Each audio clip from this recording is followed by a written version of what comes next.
Well, we're really excited about obviously the combine being back in town. Um, it's something that's very important to Indianapolis. And uh, Unlike a draft, for instance, which lasts 3 days, this is an event that goes on for 2 weeks almost. And, if you talk to general managers, if you talk to head coaches, if you talk to team doctors, no one does it like we can do it here. And so I think it's important to remember, look at there's traditions that stay in place. Thanksgiving game, Dallas, Detroit, we've talked about that as owners. We said we wanted to keep that in place because almost a half a century. So we're excited about having everyone come to town. It's a centric place here in the Midwest where people come. I think particularly medically, we're able to really get people and get, if they need MRIs, whatever they need, I think that's a strength. And the centralization of downtown is a strength. So it's important to us. It's a big economic impact for this city. And we don't take that lightly. And so we look forward to having it for many years to come. Another thing, I'd like to mention is that, the Colts and myself and the Irsay family, we've really taken an aggressive approach to fighting alcoholism and addiction all throughout Indiana. I've dispensed and approved millions of dollars in multiple places in the state. This is a disease that's a difficult disease. I mean, you put 95 people in a room or 100 people in a room, 5 people will come out in remission long-term, 2 years or more. It's that devastating. It's not like pancreatic cancer. It's not like colon cancer. It is a disease. And I think it's important that, we get people and protect people, and people aren't shamed from this disease because that kills. And, we're working with IU Health, one of our big partners. They have a tremendous program. There's various other places where I've approved millions of dollars just in the next 12 months. And it's something that's important to me and this franchise. I just want to talk about that. I know that, talking about the football team is your guys' maybe favorite subject, mine too. We're excited. I was at church today and the minister said, to dream without the constraints of reason. Because we wouldn't be on the moon. We wouldn't be, doing the things we've done if we couldn't dream without the constraints of reason. Because reason limits us. That's a limitation. And, not to get too trippy, but, John Lennon's Imagine, that's what it's about. I believe, we never give up 5 minutes before the miracle. And what we're looking for with this franchise, I know with Chris Ballard and Frank Wright, I know we have the right people in place, unquestionably. I know not only do we have all pros on this team, that we have Hall of Famers on this team. We have needs. We have 8 picks, 3 in the first and second round, early in the second round from the Redskins, and then our picks in the upper half of the second round. So, whatever Chris decides to do, he'll come to me as decades have passed, like Bill Poyle used to come to me, and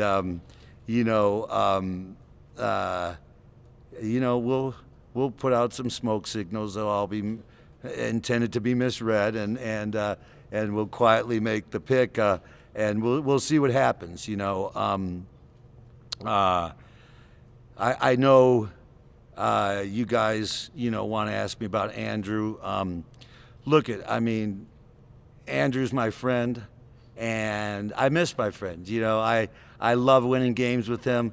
I love seeing his happiness in the locker room. But right now,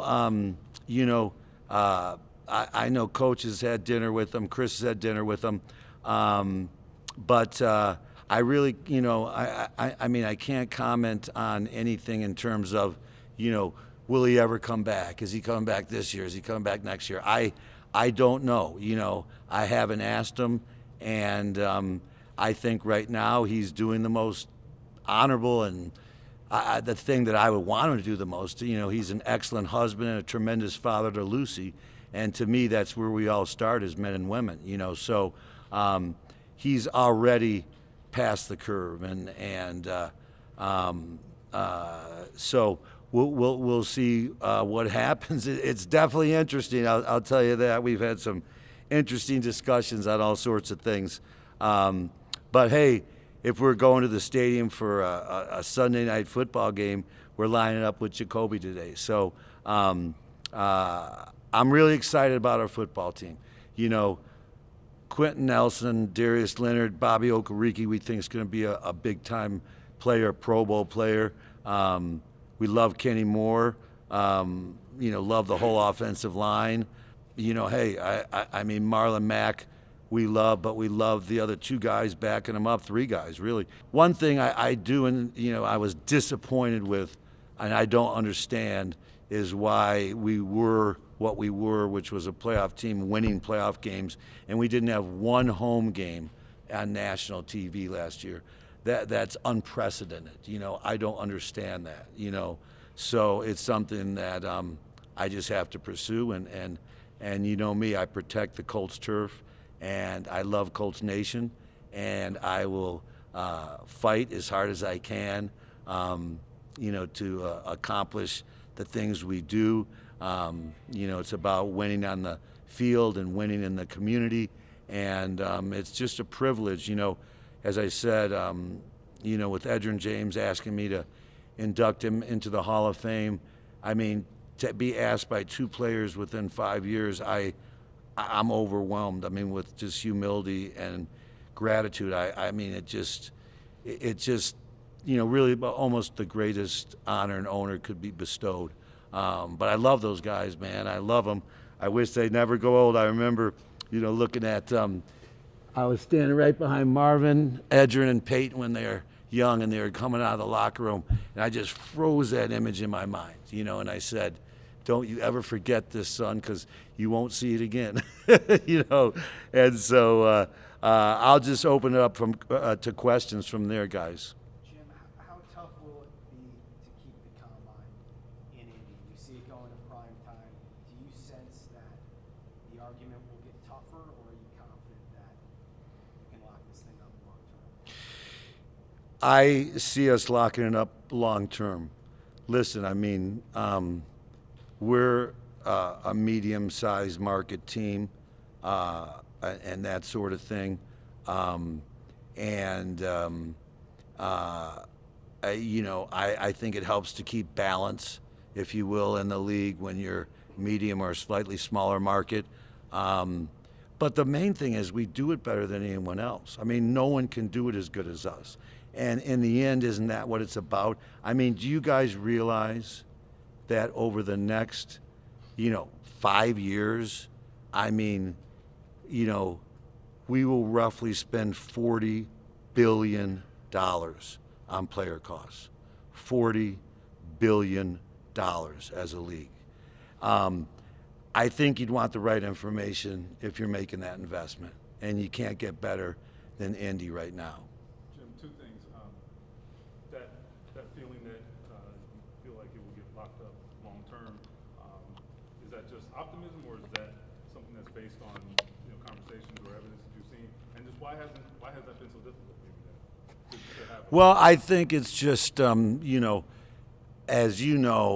with the cell phone these days and Twitter and all those things. There's just a lot of opinions out there, and people like to be provocative, and they put stuff out, and I know you guys got a job to do, and I'm never against that. I was a broadcast journalism major at SMU, so I'm with you. I'm a writer at heart, but really, I think it's been speculation. It's natural. We'd like a permanent Thanksgiving game. Will we get it? Probably not. They want to move the combine out of Indianapolis. Will it happen? Probably not, in my opinion. But, I'll fight for Indy tooth and nail to keep it here. Jim, we haven't talked to you since August. What's your evaluation of the quarterback situation right now? I think that Jacoby is on the rise, and you got to give him time to develop. People, forget that, Peyton, one of the greatest ever, in my opinion, the greatest, okay? 3-13 in 98, 2001, 6-10. All of a sudden, Jacoby goes 7-9, and it's like the world's falling apart. We had a lot of injuries. Special teams wasn't, outstanding, and the combination of those things and Jacoby being a starter for the first time, that's a lot to overcome. 7-9 isn't bad. We wanted to win the last game in Jacksonville. We were disappointed we couldn't. We wanted to be 8-8, but I think that Chris and Frank and I have really talked about this, and man, we're really open-minded. There's a lot of ways this thing could turn, but right now, Jacoby is the starter. Hoyer, if that's the backup, that's our starting point, and I think that's better than probably almost half the league, close to it. How long did it take you personally to come to terms with Andrew's retirement? And sounds like the door's wide open.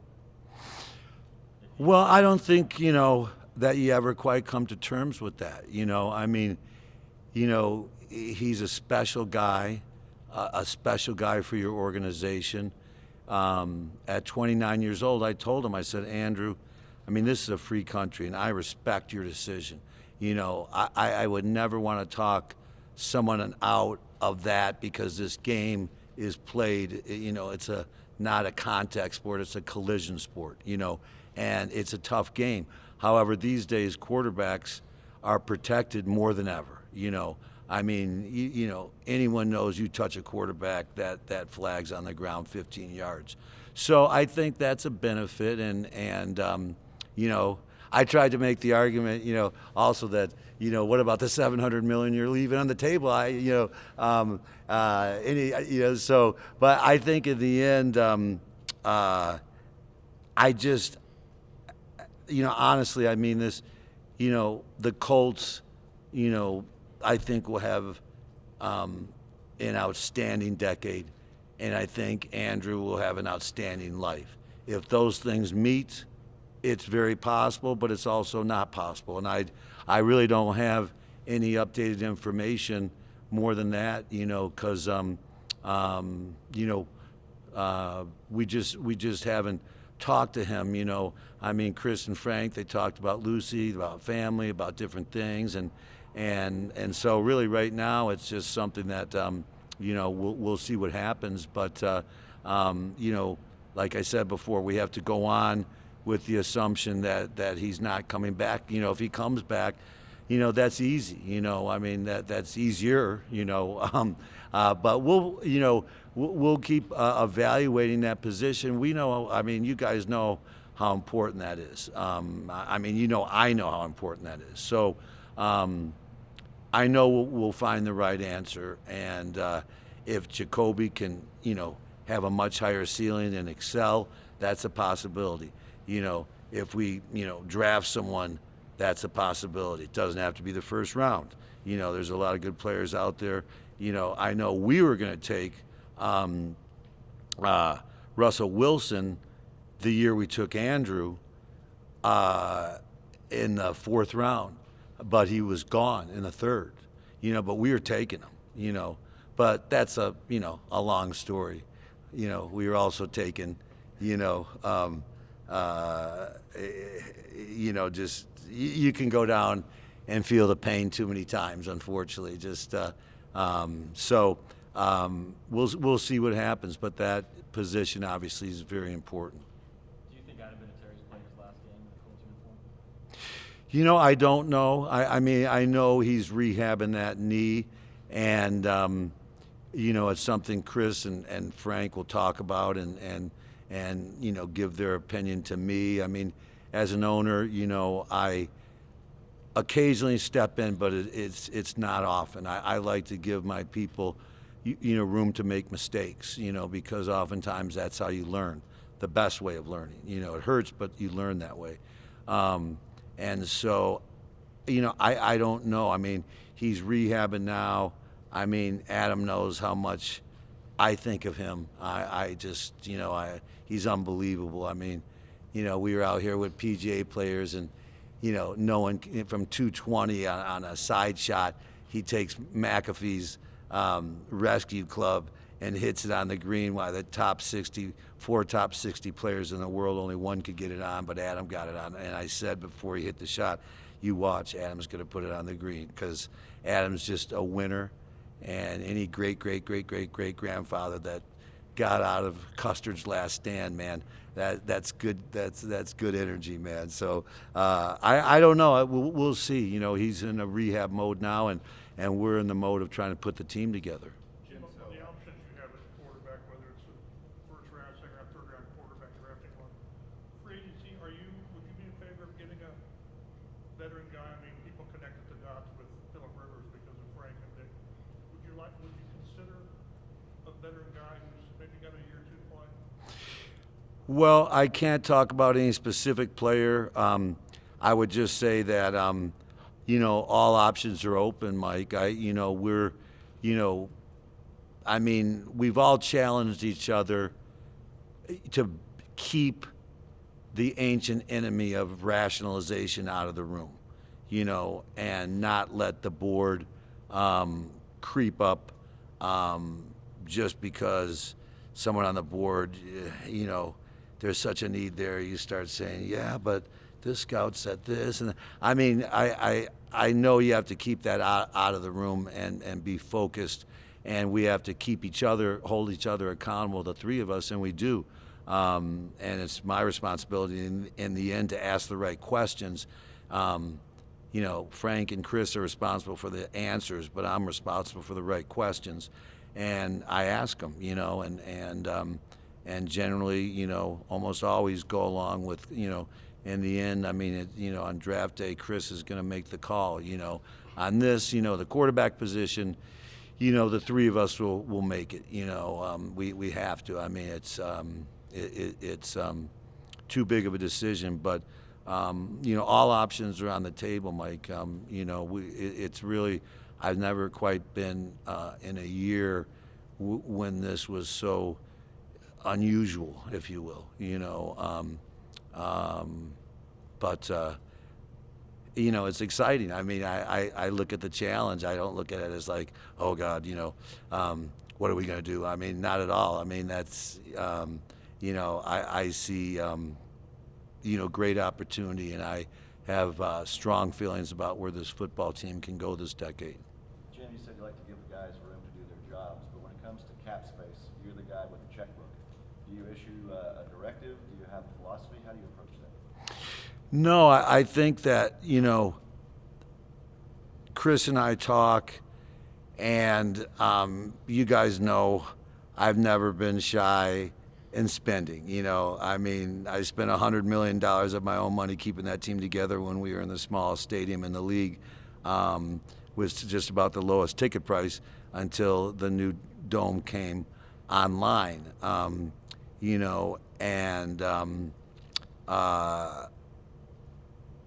It's just a question of, you have to, we're going to be and we already are, a winning playoff football team. I mean, it hurt us all this year because, we felt that we could be in the championship game and be out there and that sort of thing, and maybe win it. I mean, obviously we beat Kansas City in Kansas City, it was tough, missing Ty and Paris got hurt and Kane, just didn't work out and ended up moving on. And there was just some things, Ebron, couldn't play the end of the season. I mean, that's a lot of guys, a lot of weapons not there, So I'm never shy on spending. It's just that you have to understand our biggest problem is going to be how do we fit the guys under the cap, not how much room we have, because we'll see what happens this year, but I'm going to, as always, I'm in it to win.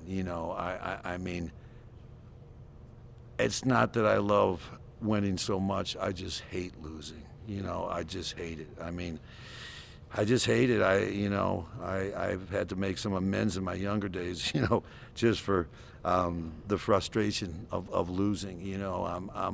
I'm hopelessly competitive, and I've learned to work on it and be a better loser. But I guess temporarily be a better loser until we win again. Have your expectations changed in terms of the uncertainty at the most important position and sort of the upward climb? It looked like you guys were on, and then Andrew retires and everything changes. Have you reset the way you think about where this team's going the next 3-4 years? I really haven't, because, I'm of the belief that we have one of the top 3 head coaches in the league, and we have a great general manager. Look, it's a 4-leg stool. I've always talked about it. General manager, head coach, owner, quarterback, And so, we're trying to figure out that 4th peg at that quarterback position. And so, we're hopeful. I like a lot of things about Jacoby, I have to admit. And we'll see, because we're open-minded. This is really unusual, the way, I've never quite been, I've been in the league almost a half a century, and I've never really been through something this different, if that's the word, because, it's nice because I think, there's multiple choices on the solutions you pick, but it's also hard because you have to, pick one of them, and you're going to be held accountable if you don't pick the right one. So, but I feel, I feel really hopeful about where this team's going. I haven't changed my expectations. I told you, to dream without the constraints of reason. I want to win 3 in a row. I'll always be that way. If anyone has a problem with it, then you just got a problem with it. But that's my goal. I come to work. You want to be the best. You want to be the greatest that you can be, and not just in your time, but over the ages. That's why we compete in this league. And so, look, we have, as I said, done some remarkable things. Winning, 2 home AFC championship games and hosting a Super Bowl all within 6 years. I don't think that's ever been done, to my knowledge.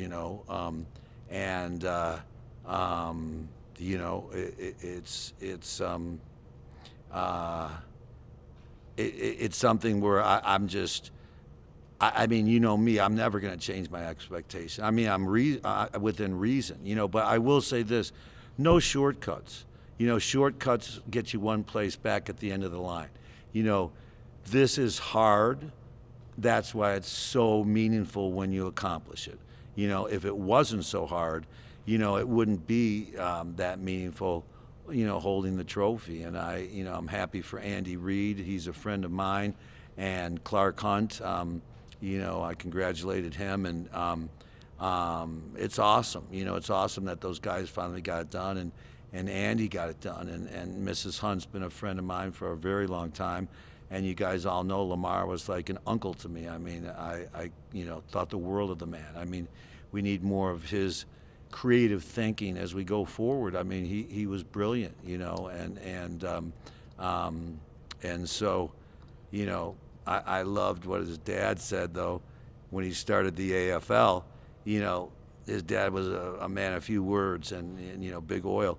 And they said, Mr. Hunt, your son lost $1 million on this new team he has in this AFL. What do you think about it? And, his dad was a quiet man of few words, and he said, well, I guess in 1,000 years we'll be broke. So, I mean, that's kind of, when I think about where we're at, it's a wild and woolly. I mean, I love the fact that, I really believe, and I know Chris believes it and Coach believes it too, 7-9 and so close to being in the AFC Championship game and having a chance to go to the Super Bowl. Those guys are special. Andy's an outstanding coach, and all those sort of things, and so they have some special things there that are really incredible and hard to stop. But there was a lot of positive things that happened this season, and it's just about timing. I think it set us back a little bit time-wise, but I think it's really exciting, the place that we'll end up at, because honestly, I don't know, and I've told you guys this before, sometimes everyone thinks, well, whoever's in authority, they know the answer, but they're just not saying.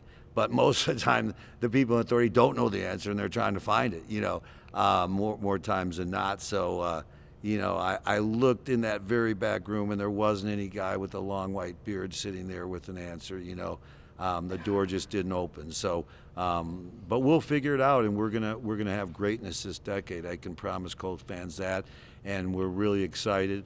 We're excited to have the Combine in town this week. It's big, and even a little longer than a week on some things that lag over, and so we'll go from there. But we're really excited. Jim, are you at liberty to talk about your expectations this week in the CBA? I can't comment on that, Mike. And just to clarify something, you emphasized that this was different, and I think you're referring to how you arrived, sort of maybe a crossroads, if you will. Is that a reference to Andrew and his decision, or just I just try to understand that? No, I think that you really have, a young quarterback with a lot of potential in Jacoby. I mean, the Andrew retirement thing, was unexpected. And so the draft is going to contain mysteries, some of them related to health, and that sort of thing. And free agency's out there, and it's an unusual year. So, I think all those things make it to be really, pretty crazy. I mean, because honestly, I can't tell you, how we're going to look once we run onto the field for 2020. But we're excited, guys.